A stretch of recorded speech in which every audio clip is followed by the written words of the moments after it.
100 years ago, monsters known as Titans suddenly appeared out of nowhere and started eating most of civilization.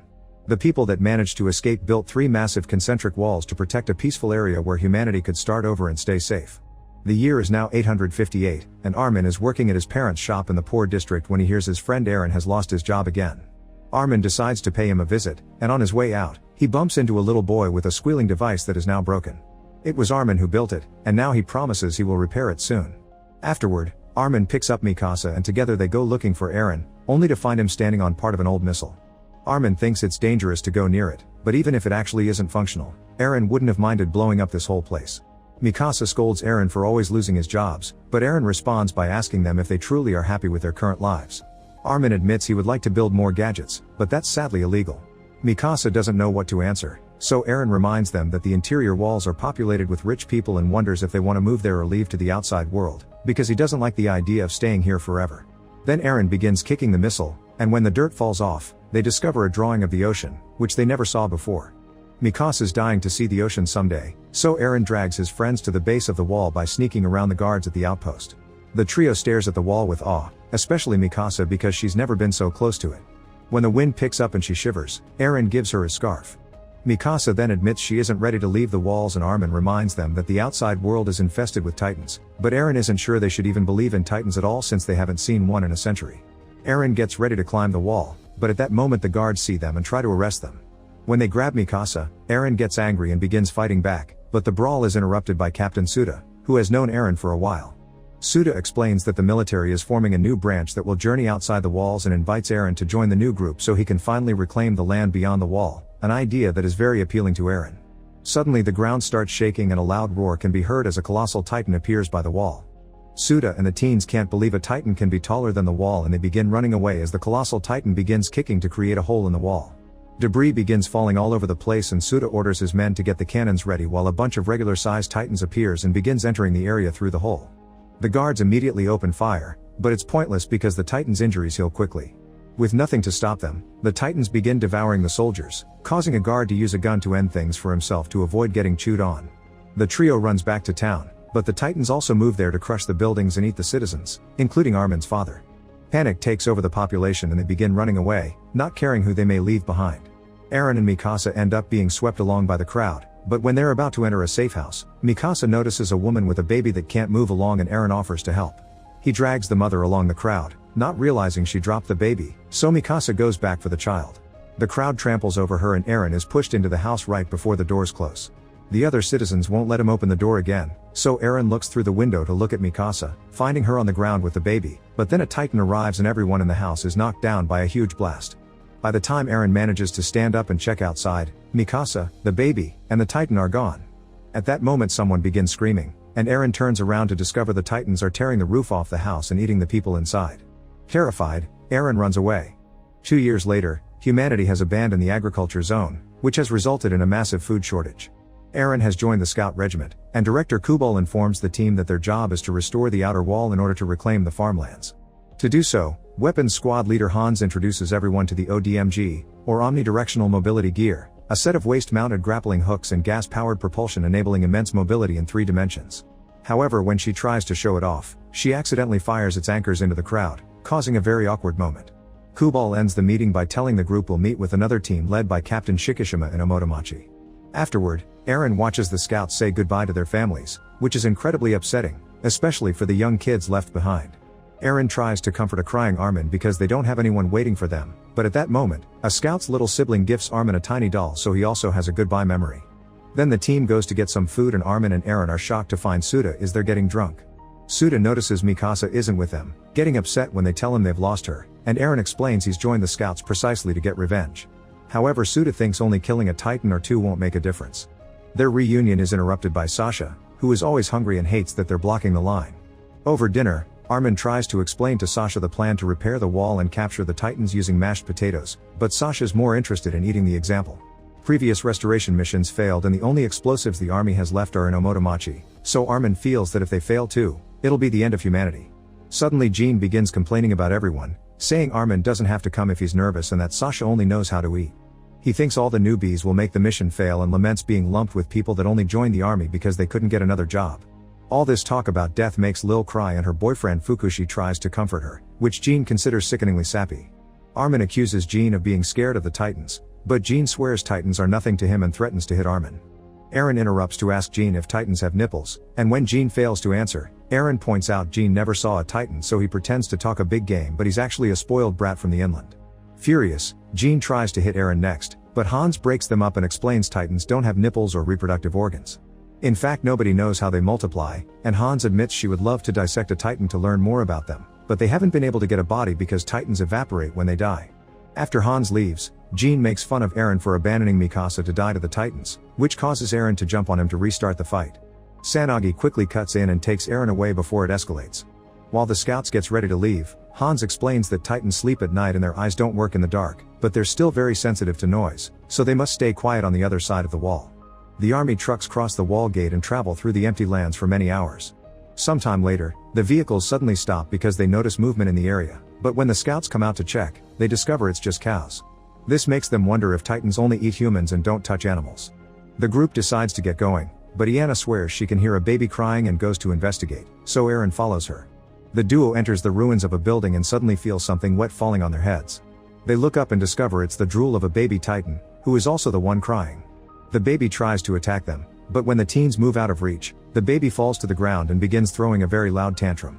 This causes the other Titans to wake up and go after the scouts, who immediately begin panicking. As a Titan drags one of the captains away, Kubal and the other higher-ranked soldiers take off in their vehicles, leaving the scouts to run by themselves. The scouts wonder if they should use their ODMGs, but the buildings here aren't tall enough to be effective. As the group runs, Armin trips and falls, but when a Titan is about to grab him, Sanagi cuts in and grabs the Titan's arm to throw it away from the group. After lots of running, the scouts finally make it to Omotomachi, only to find their way blocked by a Titan. Aaron looks up at the monster and tries to remember Han's classes when she explained how to use the ODMGs to attack the Titan's only weak spot, which is the back of their necks. Suddenly another scout shows up and quickly kills the Titan using the methods Hans had explained. This is the legendary Captain Shikishima. All the scouts are in awe at his skills, only to be quickly distracted by another Titan approaching. This Titan is also quickly defeated by a new scout, who turns out to be Mikasa. Aaron and Armin are incredibly shocked, but before they can say something, Mikasa leaves with Shikishima. Moments later, everyone reunites at the camp, and Shikishima shows Kubal all the explosives they've guarded well from the Titans while all the wounded scouts are given treatment. The healthy soldiers are given the duty to load the explosives into the trucks while Jean goes after Aaron to punch him for having woken up the Titans last night. Aaron responds by saying Jean soiled his pants when he saw his first Titan, which makes Jean attack him again and triggers a vicious fight. After lots of hits are exchanged, Aaron manages to knee Jean in the face, knocking him out. Aaron thinks he's victorious, but Mikasa suddenly shows up and pushes him from behind, asking everyone to be quiet. Armin wants to know what happened to her, but Mikasa leaves without answering. Afterward, Shikishima shows up and compliments Aaron's moves. When he hears Aaron's name, he makes him follow him into another room, where Shikishima explains he was the one that taught Mikasa how to easily fight Titans. Aaron wants to learn too, and Shikishima asks him why, so Aaron explains he hates the Titans because they trap the humans within the walls. This makes Shikishima laugh as he says that safety is their true enemy because humans have become cattle that live inside fences in fear of wolves. Aaron declares he isn't cattle, and Shikishima tells him that to prove that he should fly since the only way to gain is to let go. Meanwhile, Armin takes out the gadget he had to fix for his friend and tells Sasha that the kid sadly died. He also laments not being able to fly, because he heard stories of the old world having machines that let you do so. Kubal overhears this and reminds Armin that technological advancements only led to environmental destruction, wasted resources, and war. That's why they're illegal. While Suda treats Jean's wounds, he comments Aaron always liked to fight. Sanagi asks Jean why he hates Aaron so much, and Jean explains Aaron always looks like he is carrying the world's misery by himself. Sanagi points out that Aaron lost his girlfriend some years ago, and Suda informs them that was Mikasa, which shocks Aaron and Sanagi because that's the girl they saw fighting so well. Back to Aaron, he finds Mikasa playing an old piano and tries to tell her he's glad she's alive.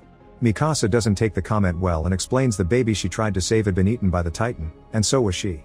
Then she raises her shirt to show Aaron the scar left by the Titan's teeth as she confesses the world is cruel and she's only interested in killing Titans. Their conversation is interrupted by Shikishima, who approaches Mikasa to share an apple in a rather intimate way. Shocked, Aaron runs outside and begins screaming in frustration until he's stopped by Iana, who reminds him this can attract more Titans. Then Iana takes him away to chat in a private spot, and they accidentally see Fukushi and Lil getting frisky. Iana shares the fact she has a daughter back home, and that she joined the military in exchange for child support. Suddenly she starts getting too close, asking Eren to get busy with her, but Eren freezes when he sees an eye through a hole in the wall. The Titan smashes through the wall and immediately grabs Yana to eat her while Hans notices there's a whole group of Titans incoming and raises the alarm. Eren and the other scouts grab their ODMGs and rush to the rooftops while Shikishima and Mikasa begin fighting the Titans, killing a bunch of them with no issues. Sanagi stays on the ground because he uses his axe to wound the Titans' legs and make them fall. Some of the newbies try to attack with the ODMGs, only to end up being eaten. Kubal orders his men to defend the explosives at all costs, unaware a mysterious masked person is watching him. Sasha and Armin are still on the ground, and while looking for cover, they find Lil clinging to Fukushi's body. Suda also arrives and Lil asks him to treat Fukushi, but Suda tells her he's dead and takes her away instead. While Armin and Sasha decide to get away from this hell, Hans notices one of the trucks with the explosives is being stolen by the masked person. Hans immediately makes the scouts go after it, and Lil manages to land on top of the vehicle to light the explosives. Then she enters the driver's cab and tries to take over the wheel, but the thief fights her for it. After lots of struggle, Lil manages to kick the thief out of the vehicle and drives it toward the Titans so she can have her revenge. The explosives go off when the truck crashes against the Titans, killing a bunch of them and Lil as well. Now they don't have any explosives left. On the roof of a building nearby, Eren watches with frustration how the remaining Titans continue to eat the soldiers. Jean is hiding on this roof too and says this is hell, so they should run. However, Eren remembers Shikishima's words and angrily tells Jean he refuses to live like cattle forever before he jumps away with his ODMG to fight the Titans. Shikishima is standing on the roof of another building and tries to guide Eren, telling him to fly toward them without fear. Unfortunately, Eren's determination isn't enough because he still lacks experience. He does manage to kill one Titan, but his blades still break and he accidentally flies into another Titan's mouth, where a single bite is enough to take Eren's leg before the Titan spits him out. Seeing Eren is useless, Shikishima leaves. On the ground, the team notices that the Titans are gathering around the building where Jean had been hiding. It seems Eren had been right and Jean only talked big game, but Armin gets an idea to help him. The scouts begin firing flares and making noise with various objects to get the Titans' attention, and when one of the Titans comes after them, Sasha blinds it by shooting arrows into its eyes at the same time Sanagi cripples it by attacking its legs. This distraction is enough for Jean to finally jump off and use the ODMG to land the final strike on the Titan's neck. Meanwhile, Mikasa continues to fight the Titans and discovers Eren's unconscious body, but she decides to leave him because fighting is more important. Back to the team, everyone begins running away, but Armin freezes when Jean tells him Eren is dead. This allows a Titan to surprise him from behind and capture him. At that moment, Eren regains consciousness and sees Armin is about to be eaten. Sasha tries to make the Titan drop Armin by shooting arrows at it, but they're barely a tickle for such a beast. Sanagi and Jean also try to attack, but their efforts are pointless. Then the Titan puts Armin in its mouth and Eren makes an effort to jump on one leg to land on the Titan's lips to try to save his best friend. Pulling with all his strength, Eren manages to take Armin out of the Titan's throat and throw him away right before the Titan closes its mouth, which causes Eren to lose his arm. After falling down the Titan's throat, Eren lands in the stomach and finds Yana's body, causing him to have a total breakdown. Meanwhile, the scouts gather on top of the same building and Hans informs them Kubal left with his inner circle, which means they're probably being used as bait. Mikasa arrives as well and Armin gives her Eren's arm as he explains what happened. This deeply hurts Mikasa, but she bottles up her pain and goes back to fighting so she can open a path for the others to escape. Since everyone is now watching her, they don't notice Eren's arm beginning to expel steam. Mikasa kills a bunch of Titans in quick succession but her equipment soon runs out of gas and she falls to the ground, landing near the Titan that ate Eren. Thinking about her childhood memories, Mikasa gets ready to fight until the end, but at that moment the Titan begins to contort in pain and suddenly, two huge hands come out of the Titan's mouth. These hands tear the Titan in two and it's revealed they belong to a new kind of mysterious Titan with bright red eyes, who lets out a loud roar before it begins attacking the other Titans. It also regenerates all its limbs at great speed. More Titans begin approaching the area, but the mysterious Titan has no trouble killing them with only a hit or two. Sanagi wonders if this guy is on their side, and Han points out its advanced fighting style as a sign of intelligence. Mikasa and Suda notice the fighting style too and realize this mysterious Titan is Eren. The rest of the normal Titans see how powerful this guy is and go away, making the mysterious Titan run toward the building with the team. Everyone runs back as the Titan destroys part of the roof, but Mikasa stays and lets the beast pick her up. As it looks at Mikasa, the Titan suddenly begins to expel steam and drops Mikasa back on the roof before falling to the ground. The team rushes to check on it as Hans reminds everyone that the Titan will evaporate soon. Suda is worried about Eren being assimilated, so he asks for someone to cut the Titan's neck but without going as deep as usual. Mikasa follows his instructions and to everyone's shock, Eren comes out of the wound in pain but alive and with all his limbs back. Hans wonders if this is why a Titan's weak spot is its neck, and suddenly Eren opens his eyes to reveal they're still red. Make sure to subscribe and turn on notifications so you can watch more videos like this. Thanks for watching.